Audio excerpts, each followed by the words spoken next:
Karibu sana kutufata kwenye shene yetu ya mahubiri mbalimbali. Tumewatayarishia tena somo nzuri linalohusu maombi. Huyu anayetoa mbele yenu ni Mama Adelestine. Kwa nini inatubidi tuombe? Kwa nini Mkristo aombe Mungu ijapokuwa Mungu anajua maneno yote? Mungu anajua mahitaji yetu, kwa nini tena tuweze kumuomba? Hilo ndilo somo letu la leo. Tunakusihi utufate kwa makini ili uweze kusikiliza ujumbe huu wa leo.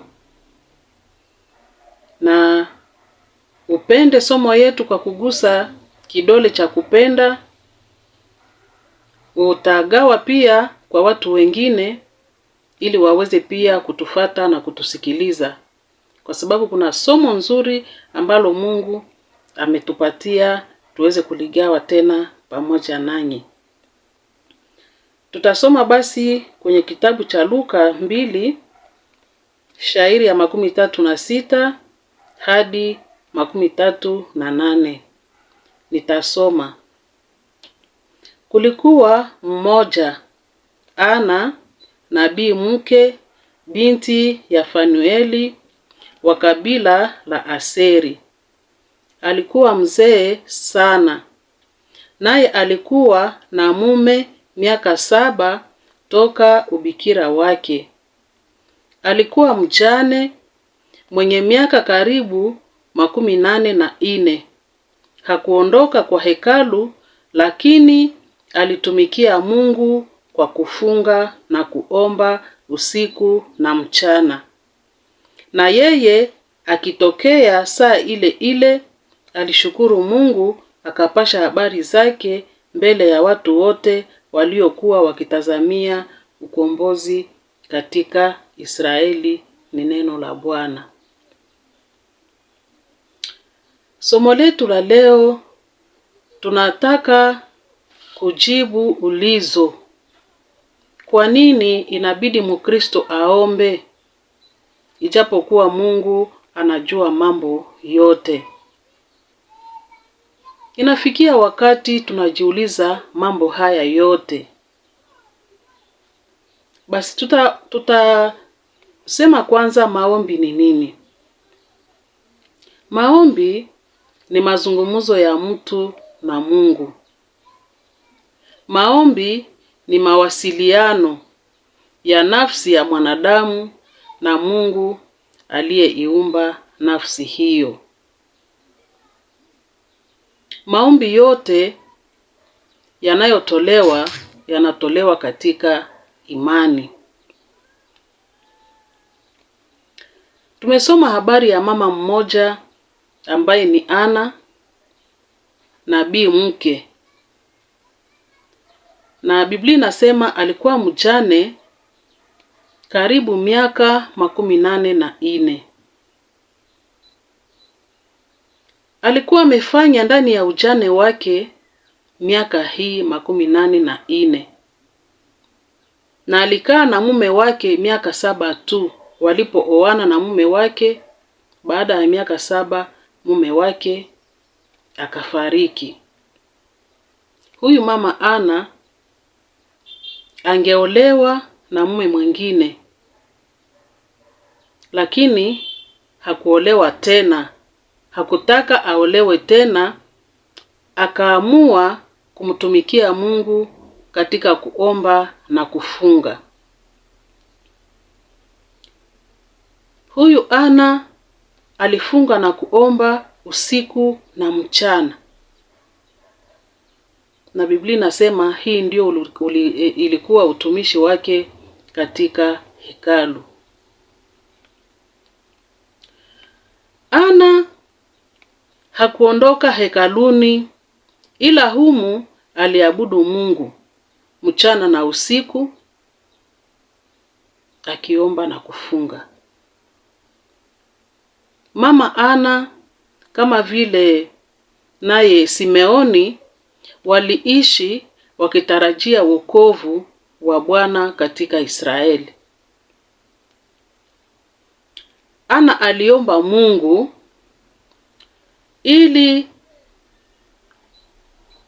aliomba kwa ajili ya watu wake wa Ashera, na alikuwa akitarajia ukombozi wa Yerusalema. Ijapokuwa muda ulikuwa mwingi akiomba, ulikuwa mrefu, ijapokuwa Ana alikuwa amefanya miaka mingi katika ujane na uzee ulifika 84 katika ujane, alikuwa mzee kabisa. Ana alitafuta tu uso wa Bwana, alijificha ndani ya uwepo wa Bwana, na hapa alikuwa akitarajia ukombozi tu wa Yerusalema. Na baada ya hapa, kwa kweli aliona Yesu Kristo ambaye alikuja kama mkombozi wa Yerusalemu, na akatangaza hiyo habari kwa watu wengine. Na hii ndio mwisho wa kazi ambayo Ana aliifanya katika hekalu, ambayo Biblia inaeleza katika kitabu cha Luka. Basi kama tumesoma mfano huu wa Ana, ni kwa sababu tujibu kwa ulizo letu: kwa nini Mkristo aombe ijapokuwa Mungu anajua mambo yetu yote? Kuomba ina sababu mbalimbali. Lakini sababu ya moja ya maombi ni njia ya kumtumikia Mungu. Kama vile huyu mama Ana wa kitabu hiki cha Luka 2:36. Yeye alimtumikia Mungu kwa njia ya kuomba na kufunga. Ilikuwa kazi yake. Sababu lingine ambalo linaacha Mkristo aombe, tunaomba kwa sababu Mungu anatuamuru. Wafilipi 4 mstari wa 6 inasema, msijisumbue kwa neno lolote, bali katika kila neno kwa kusali na kuomba pamoja na kushukuru, haja zenu na zijulikane na Mungu. Mungu anataka mahitaji yetu tuyajulishe Mungu kwa njia ya kuomba. Tusijisumbushe sisi wenyewe na mahitaji yetu, lakini kwa kuomba tufike mbele ya Mungu ili tumujulishe haya mahitaji yetu. Jambo lingine ambalo linaacha Mkristo aweze kuomba ni kwamba tunajifunza maombi kutokana na Yesu Kristo mwenyewe.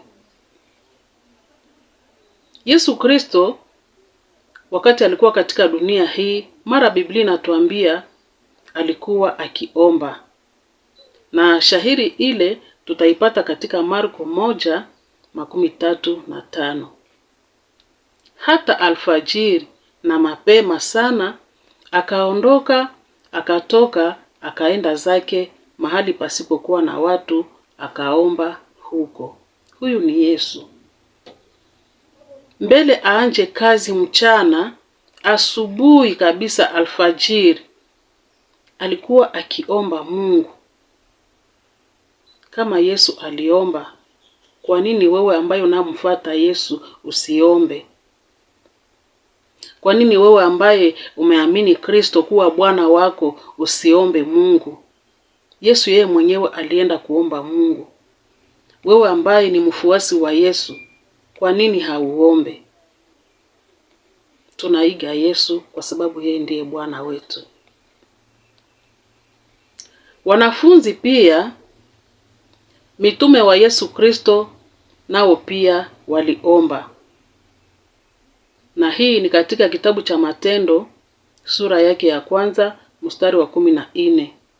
Wanafunzi pamoja na wanawake walikaa pamoja kwa kuomba. Petro na Yohane walikuwa naomba kila saa 9. Na ni hapo kwenye hekalu saa 9 walipotaka kwenda kuomba, ndipo walikutana kiwete ambaye walisema, hatuna kitu cha kukusaidia nacho, lakini kile ambacho tulicho nacho, kwa jina la Yesu simama utembee. Na kiwete akatembea. Kama Yesu alihesabu kuwa maombi ni kitu cha maana, pia nasi ni lazima tujitahidi kuomba Mungu, kwa maana ni ya muhimu sana. Sababu nyingine ya kuomba ni kuwa Mungu anataka maombi iwe njia ya kupata suluhisho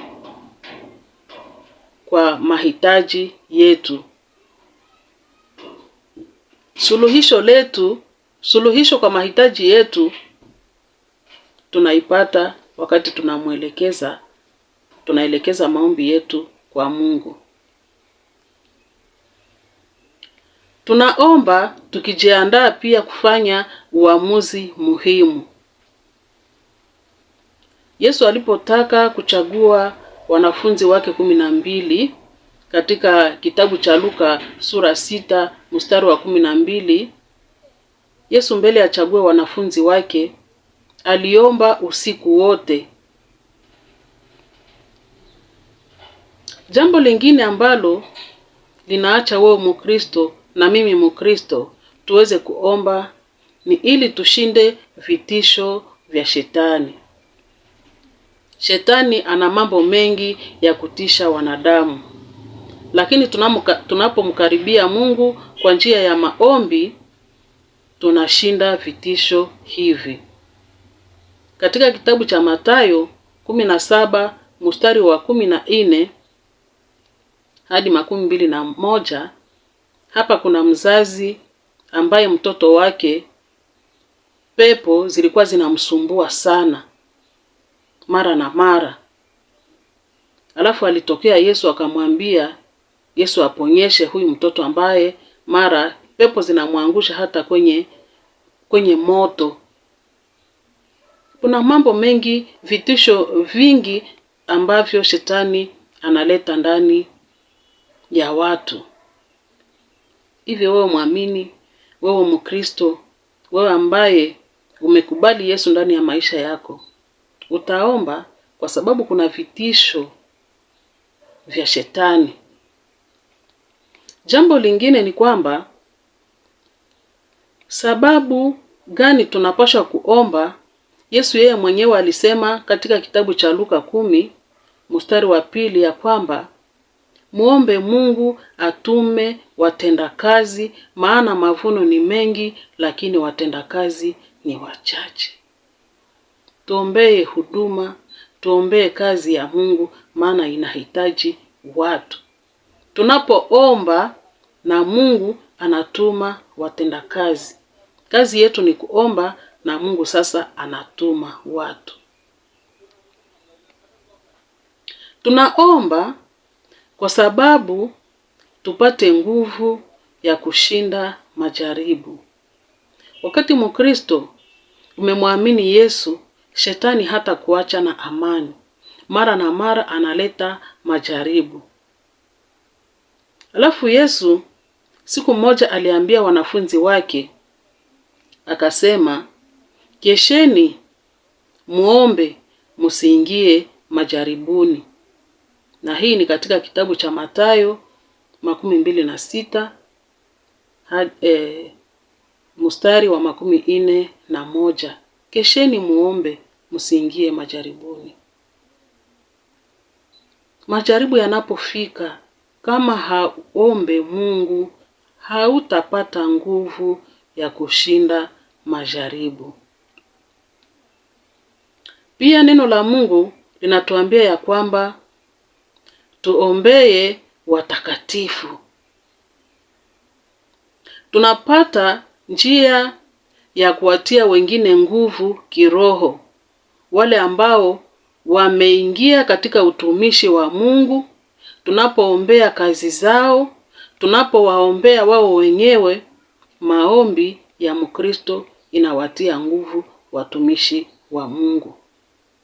Labda angekuwa amechoka sababu ya matatizo ya kazi, lakini maombi yako itamtia nguvu. Maombi yangu itamtia nguvu. Hii ni Waefeso 6:18 na 19.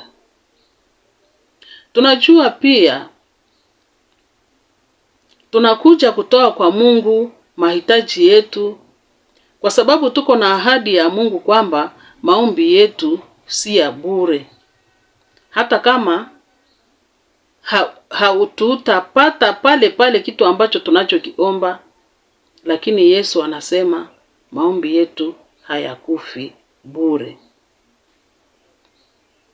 Maombi yetu haikufi bure, sababu neno la Mungu linasema wakati unapotoka unataka kuomba, uingie kwenye chumba chako na uombe Mungu, na Baba Mungu anayeona kwa siri atajibu.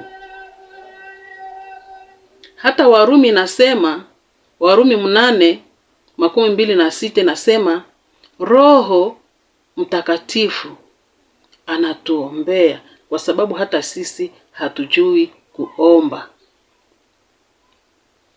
Wakati tunapokuja kuleta mahitaji yetu, tunaweza kusema hata maneno bure, lakini Roho Mtakatifu anayatengeneza mbele ya Mungu. Ni kusema ya kwamba Mungu yeye anaona maombi yanayotoka kwenye moyo wako, yanayotoka kwenye kinywa chako, si ya bure.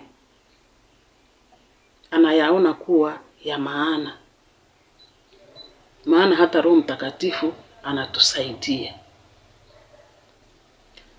Tunaomba ni kwa sababu Mungu ameahidi kuwa tunapouliza, tunapoomba kufatana na mapenzi yake, atatupatia kila kitu tunachomuomba.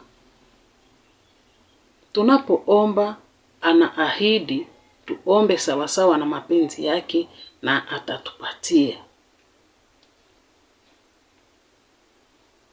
Ndio maana inafaa tungoje wakati wa Mungu kujibu maombi yetu, kwa sababu tunaomba kulingana na mapenzi ya Mungu. Tunaweza kuomba leo, tunafikiri ni leo tutapata jibu. Labda Mungu anaweza kukawisha maombi yetu na kwa kupata jibu kwa macho yetu, lakini kwa Mungu haijakawa kupata jibu.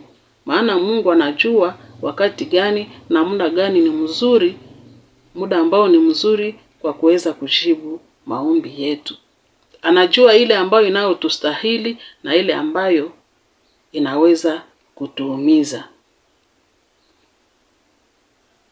Maombi yetu isionekane kutaka kutimiza tu mapenzi yetu, makusudi yetu, lakini tumfanye Mungu kutenda kazi yake, kutenda mapenzi yake hapa duniani. Maombi yetu ilingane na ile ambayo Mungu anataka kufanya hapa duniani. Ndio maana Yesu wakati alipofundisha wanafunzi wake kuomba, alisema tuombe: Baba yetu uliye mbinguni, mapenzi yako yafanyike hapa duniani kama vile mbinguni. Mara hii inatushinda kweli katika maisha yetu ya Ukristo. Kama si mapenzi ya Mungu tunataka kugombana na Mungu, lakini tuombe mapenzi ya Mungu yafanyike, sababu Mungu kuna mapenzi anayotaka ifanyike hapa duniani, na nili ndio tuweze kumuomba.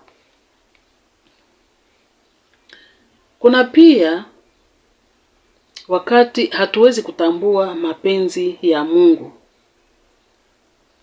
Lakini kwa njia ya maombi inatufikisha kujua mapenzi ya Mungu ni nini kuhusu jambo ambalo tunalomuonesha.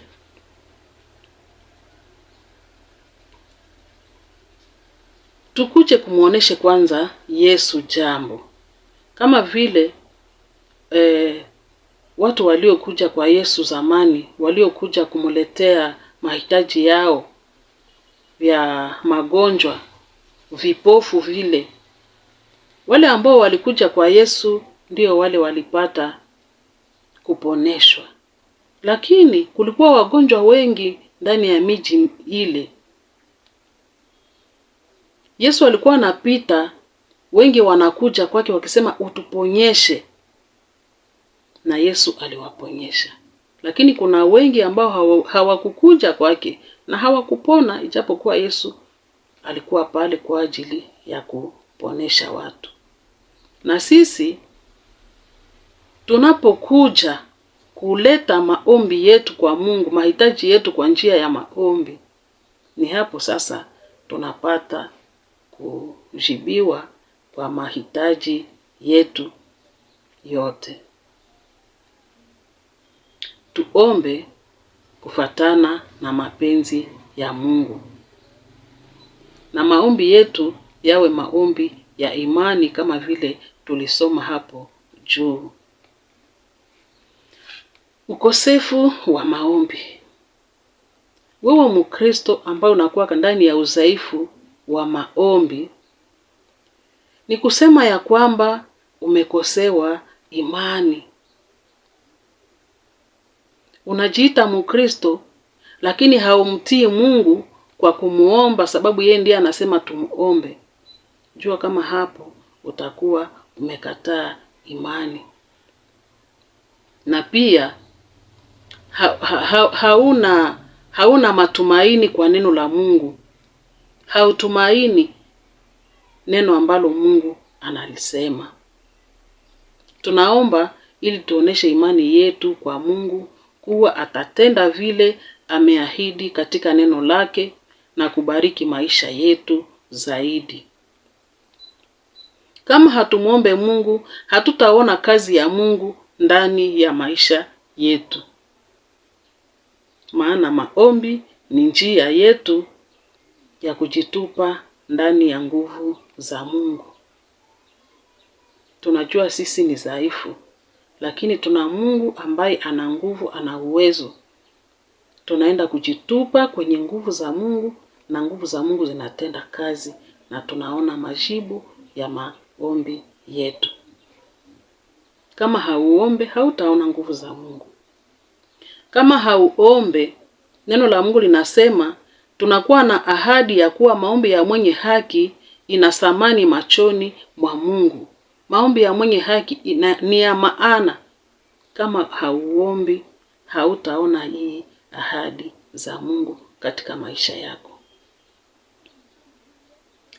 Yakobo anasema sura 5 mstari wa 15, kule kuomba kwa imani kutamuokoa mgonjwa yule, na Bwana atamuinua, hata ikiwa amefanya dhambi atasamehewa.